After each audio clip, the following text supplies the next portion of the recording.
English মিডিয়ামে পড়াইবেন, বেশি পড়াইবেন, আপনার পোলায় জানতে জানতে জানোয়ার হয়ে যাবো গা।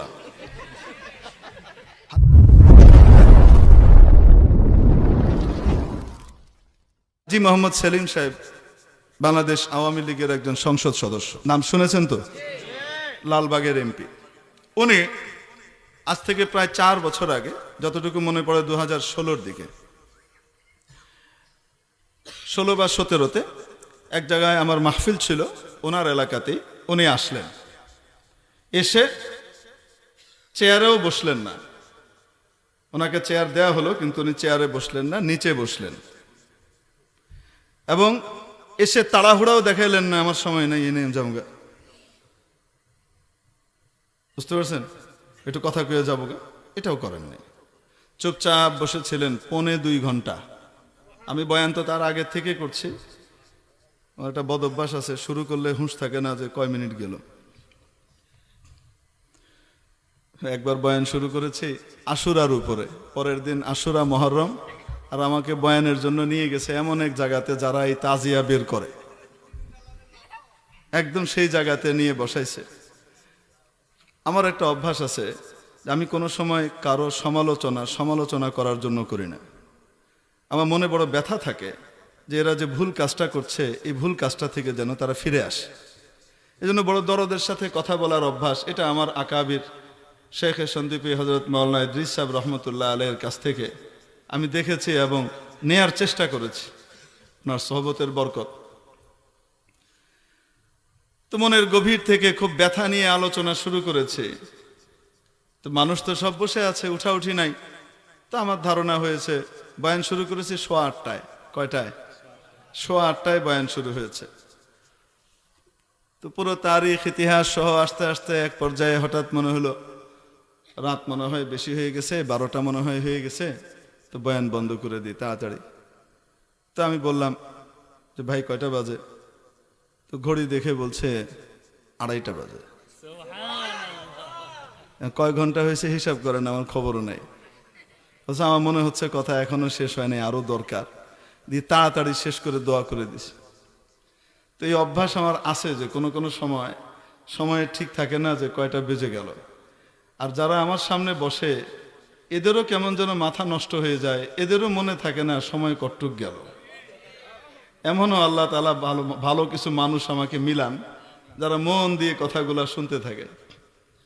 আসলে তাদের মনের তাকাজার কারণে আল্লাহ মন থেকে কথা বের করে, এটা হলো বাস্তব। তো মেরে মুহতারাম দোস্ত আজিজও বলছিলাম যে হাজী সেলিম সাহেব এসছেন, উনি 1.25 ঘন্টা বয়ান শুনেছেন। আমার তো জানি না যে উনি 1.25 ঘন্টা শুনছেন। কিছুক্ষণ পরে দেখি উনি উঠে চলে যাচ্ছেন। তো একজন এমপি, সংসদ সদস্য, ওই এলাকার দাপুটে মানুষ এসেছেন, বসেছেন, মজমাকে সম্মান জানিয়েছেন, সম্মেলনকে সম্মান জানিয়েছেন, আলোচককে সম্মান জানিয়েছেন, আলোচনার বিষয়বস্তু কোরআন হাদিসকে সম্মান জানিয়েছেন, তাড়াহুড়া দেখাননি।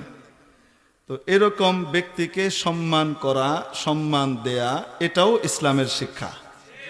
কিন্তু যদি কেউ বেয়াদব হয়, কিছু বেয়াদব থাকে, আল্লাহ হেফাজত করুক সবাইকে, এই ধরনের বেয়াদব গুলার জায়গা দুনিয়াতেও নাই, আখেরাতেও নাই।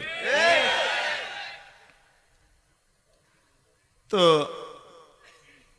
ওই ভদ্রলোক যখন চলে যাচ্ছেন, আমি বললাম হাজী সাহেব আপনার তো ওয়াজ করুন লাগবে, আপনি একটু বয়ান করেন। উনি বলছেন আমি ওয়াজ টজ শুনি না হুজুর, 5-10 মিনিট হুই না জায়গা, আপনার এটা ভালো লাগছে, 1.25 ঘন্টা শুনছি, চায়া দিয়ে 1.25 ঘন্টা হয়ে গেছে গা, সারাদিন ঘুমাই নেই কেসি, সকালে উঠছেন ঘুমাইতেছে, একটু ঘুমামো, বেয়াদবি নিয়েন না। তো আমি বললাম বেয়াদবি নিচ্ছি না, আপনি একটু বয়ান করেন, আপনি বয়ান না করলে আমি বয়ান করব না। আমি বয়ান বলছি, বক্তৃতা বলছি না, কারণ বক্তৃতার ভিতরে তো সব রকমের জিনিস এসে ঢুকে, আর বয়ানের ভিতরে ইসলামী বিষয় থাকে, আমাদের সামাজিক পরিভাষা অনুযায়ী বলছি। তো আমি ওনার সাবকনশিয়াস মাইন্ডে এটা ঢুকিয়ে দিতে চাচ্ছি যে এখানে দলীয় বা এটা সেটা অন্য কোনো আলোচনা না করে ধর্ম সংশ্লিষ্ট আলোচনা করলে এটা ভালো। তো এখন উনি বলেন ঠিক আছে হুজুর 2 মিনিট কয়ে জায়গা, আপনি ওয়াচ করেন, এটাই ভালো লাগতেছে, এটা হোক। তো উনি 2 মিনিট ওয়াচ করতে গেছেন, কিন্তু 2 মিনিটটা আল্লাহর রহমতে বরকতে 25 মিনিট পার হয়েছে। উনি বেশ চমৎকার কিছু কথা বলছেন, অনেকগুলা, মানে আমি সবগুলো আপনাদেরকে বলবো না, সংশ্লিষ্ট 2-3টা বলবো। একটা কথা বললেন সবাইকে লক্ষ্য করে, আপনাকে পোলারে হাফিজি পড়ায়েন, হাফিজি হাফিজি খানায় পড়ায়েন, এফজো পড়ায়েন, ইংলিশ মিডিয়ামে পড়ায়েন না। আমি ওনার বক্তব্য দিচ্ছি, এটা আমার না, দেখেন। ইংলিশ মিডিয়ামে পড়াইবেন, বেশি পড়াইবেন, আপনার পোলায় জানতে জানতে জানোয়ার হয়ে যাবো গা।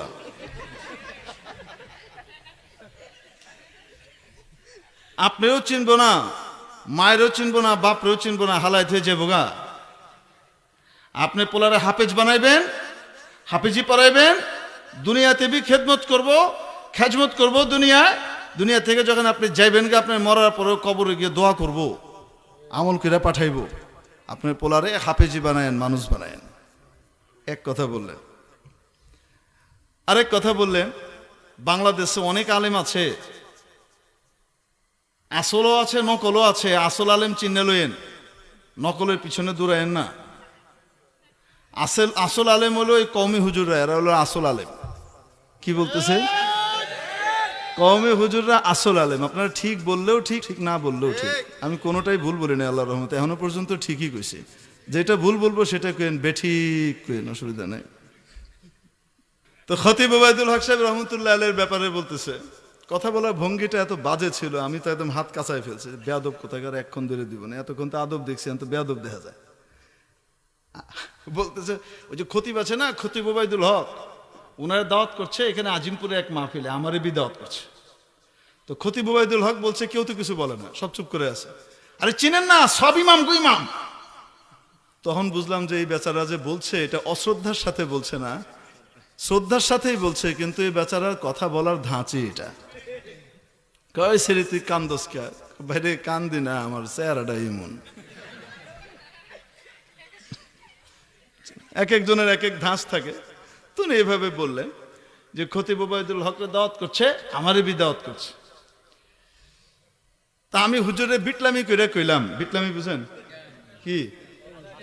দুষ্টুমি করে, ঠাট্টা করে। আমি বিটলামি করে হুজুরে কইলাম, হুজুর ইসলামবাগে আগুন লাগে, খালি প্রত্যেক বছর আগুন লাগে, আপনি একটু দোয়া করে দিয়েন। আশ্চর্য কারবার। হুজুরে ওয়াজ করে যখন দোয়া করলেন, দোয়ার ভিতরে এক করে ইসলামবাগের নাম লয়ে দোয়া করে দিলেন, আল্লাহ ইসলামবাগে তুমি আর আগুন দিও না। বিশ্বাস করেন 5 বছর ক্ষমতায় আছিলাম, ইসলামবাগে কোনোদিন আগুন লাগে নাই। কি আশপাশে লাগছে, ইসলামবাগে লাগে নাই। যখন 5 বছর পার হইলো, ক্ষমতা চেঞ্জ হয়ে গেল গা, আমারে বেড়ে দিল বৃত্তে। বৃত্তে বুঝেন কি? 14 শিখের ভিতরে। হ্যাঁ, তো আপনারা অনেক কিছু বুঝেন। ওই কেন্দ্রীয় কারাগারের পাশেই মাহফিল হচ্ছিল, উনি দেখাইতেছে আমার বেড়ে দিল বৃত্তে। হঠাৎ একদিন দেখি ধুমা উঠতেছে। ধুমায়া কি উঠে? তা আমি জিজ্ঞেলাম, কিরে ধুমা কি? ওই স্যার ইসলামবাগে আগুন লাগছে। আমি বললাম, ওই দেখছ রিনিউ করায় নাই, কে দোয়া রিনিউ করায় নাই। বছরে বছরে গাড়ির লাইসেন্স রিনিউ করান লাগে, বছরে বছরে জমির খাজনা দিয়া রিনিউ করান লাগে। এক মেয়াদে এক টার্ম পার হইছে এক দোয়াতে, আবার টার্ম চেঞ্জ হয়েছে, তো দোয়া লইব না? দোয়া রিনিউ করায় নাই, কে লাগছে আগুন।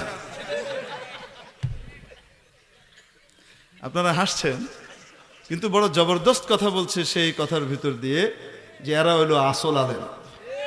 কওমি আলেমরা আসল আলেম, এগোরে চিনে রেখেন, এগো লগে থাকবেন। কয়টা বললেন? মানুষ বহু রকমের আলোচনা সমালোচনা করে ওনাকে নিয়ে, কিন্তু ওনার কনসেপ্ট বড় ক্লিয়ার। আমি খুব অবাক হয়েছি। তৃতীয় কথা বললেন, সে তৃতীয় কথাটা বলার আগে আপনাদেরকে বলে নিচ্ছি, 2016-তে সম্ভবত একবার বিরাট একটা ভূমিকম্প হলো ফজরের আজানের আগ দিয়ে। আপনাদের মনে আছে? রিখটার স্কেলে ওটা 7.8 মাত্রার কি ছিল, 7.8 এই মাত্রার ভূমিকম্প ছিল। এই মাত্রার ভূমিকম্পে পৃথিবীর বিভিন্ন দেশে, অনেক দেশে বিপুল জান মালের ক্ষয়ক্ষতি হয়েছে। শত শত বাড়িঘর দালান কোঠা ভেঙে গেছে, মুখ থুবড়ে পড়েছে, হাজার হাজার মানুষ মারা গেছে। তো উনি বলছেন যখন এই ভূমিকম্পটা হইল ওই সময় আমি ঘুমাইতেছি। আমার কলকাতা থেকে আমার বন্ধু ফোন দিচ্ছে, আমি জায়গায় ফোন দিচ্ছি, কয় দোস্ত নেতা কি করেন, কি করতেছেন, কই আছেন? তা আমি বললাম ঘুমাইতেছি। আরে ঘুমাইতেছেন, ভূমিকম্প হইতেছে তো। আমি চাই দিই উপরের ফ্যানটা পাংখাটা ইম্বিম্বিল উঠতেছে। করিব করিব রেওয়ায়ত বিল লফজ করতেছি, প্রায় একদম একই হবে আশা করি। ইম্বি ইম্বি কি করতেছে, লড়তেছে। আমি তাড়াতাড়ি ফাল মেরা উঠছি, অহন চিন্তা করতেছি সবের লয়ে যদি আমি যেবার চাই তো হয়তো ভেঙ্গে পুরে মরে যাবো, একাই বেরিয়ে দিব।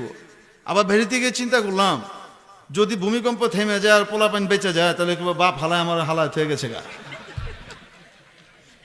তো সিদ্ধান্ত নিলাম যে মরলে মরমু, বাঁচলে বাঁচমু, এক লগেই থাকবো, আল্লাহ যা করে। আমি আর গেলাম না, রয়ে গেলাম। এরপরের দিন চিন্তা করলাম মনে হয় অনেক মানুষ মারা গেছে, সংবাদপত্রে চাই দিই একজন বি মারা যায়নি, একটা বিল্ডিং ভাঙ্গে নেই কে। এখন উনি বলছেন যে এত বড় মাত্রার ভূমিকম্প হওয়ার পরেও যে সমস্ত দেশে দালান কোঠা অনেক মজবুতভাবে নিয়ম মেনে বানায়, তাদের দেশের দালান কোঠা ভেঙে গেল, শত শত মানুষ মারা গেল। আর আমার দেশে এত নিয়ম কানুন মানুষ ফলো করে না, ইঞ্জিনিয়ারের কথাগুলো ঠিক মতো মানে না। এই ভঙ্গুর টাইপের বাড়িঘরগুলোর ভিতরে একটাও ভাঙলো না, একজন মানুষও মারা গেল না, এটা কেমনে হইল?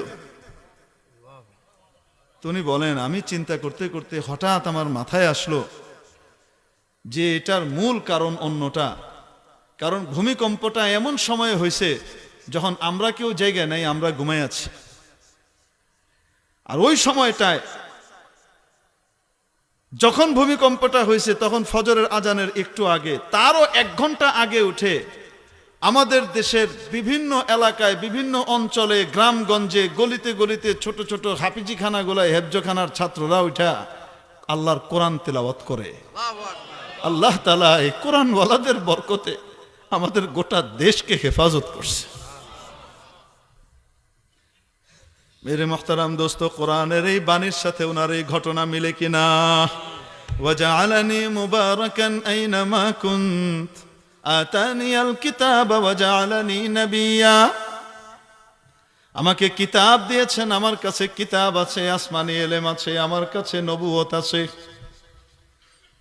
ওয়াজআলানি মুবারাকান আইনামা কুনত, আমি যেখানেই থাকবো সেখানেই বরকতময় থাকবো, সেখানেই বরকত আসবে, আজাব গজব উঠে যাবে, ঠিক কিনা? তাহলে আমাদের দেশের ভিতরে যে রহমত বরকত নাজিল হচ্ছে এটার প্রত্যক্ষ কারণ হলো কোরআনে কারীমের এই সমস্ত পাখি আর বাচ্চারা, তালিবুল ইলমরা এবং আলেম ওলামারা, ঠিক কি ঠিক না? তাহলে এনাদের সাহায্য করা মানে নিজের সাহায্য করা। এনাদের মাদ্রাসায় অংশগ্রহণ করতে পারা মানে দেশ রক্ষার ভিতরে অংশগ্রহণ করা, ঠিক কি ঠিক না? এনারা যদি মিটে যায় আল্লাহর আযাব আসবে, ধ্বংস হয়ে যাব, বাংলাদেশ ধ্বংসপুরী আর ধ্বংসস্তূপে পরিণত হবে। আজকে আমার দেশ বেঁচে আছে, দেশ রক্ষা পাচ্ছে এই সমস্ত নেককার মানুষদের উসিলায়, এই সমস্ত মাদ্রাসাগুলোর উসিলায়, এই সমস্ত দ্বীনি মানুষগুলোর উসিলায়। অতএব এই সমস্ত মানুষগুলোকে বাঁচানো, দেশ বাঁচানো, ঠিক কি ঠিক না? দেশ বাঁচাতে হলে, দেশ রক্ষা করতে হলে, দেশের মায়া থাকলে এই সমস্ত মাদ্রাসাগুলোর ভিতরে আমাদের অংশগ্রহণ জরুরি কিনা বলুন? তাহলে এখানে অর্থ দেওয়ার জন্য আমরা সকলে রাজি আছি তো ইনশাআল্লাহ? এখানে আমাদের বাচ্চাদেরকে পড়িয়ে, আমাদের নাতিদেরকে পড়িয়ে তাদেরকে বরকতময় মানুষে পরিণত করার জন্য আমরা রাজি আছি তো ইনশাআল্লাহ? আমাদের জান মাল ধন সম্পদ এগুলোর জন্য উৎসর্গ করতে আমরা রাজি আছি তো ইনশাআল্লাহ? কে কে রাজি আছি? হাত উঠাই। আয় আল্লাহ, এই হাতগুলাকে কবুল করে নেন। মাওলায়ে কারীম যারা হাত উঠিয়েছেন তাদের প্রত্যেকের নেক হায়াত দারাজ করে দেন। আয় মাওলা, তাদের সকলের দুনিয়া আখিরাতের যাবতীয় প্রয়োজনকে আপনার গায়েবের খাজানা থেকে পুরা করে দেন। আয় মাওলা, তারা আপনার নবীর মেহমানদের পাশে দাঁড়ানোর নিয়ত করেছে, আপনার নবীর মেহমানদের মেহমানদারি করার নিয়ত করেছে। আয় মাওলা, আলেম ওলামা আপনার নবীর ওয়ারিসদের পাশে দাঁড়ানোর নিয়ত করেছে।